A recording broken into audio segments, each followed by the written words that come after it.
ராம் ராம். வாழ்க வளமுடன். Voice of காஞ்சி நேயர் அனைவருக்கும் இனிய காலை வணக்கம்.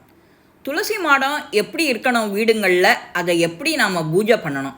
துளசி மாடம் சூரிய ஒளி விழுகின்ற இடத்துல கிழக்கு பக்கம் பார்த்தவாறு வாசலுக்கு நேராக இருக்கணும் அந்த துளசி மாடம். இது நம்ம வீட்டு தரையை விட தாழ்வான மட்டத்தில் இல்லாமல் கொஞ்சம் உயரமான இடத்துல துளசி செடியை வைக்கணும். இந்த துளசி செடியை வச்சா மட்டும் போருமோ? துளசி செடியை தினமும் தீபம் ஏற்றி வழிபடுறதோட 3 முறை வலம் வரணும். துளசி செடியை வலம் வரும்போது அதற்குரிய மந்திரத்தை சொல்லிகிட்டே வலம் வரணும்.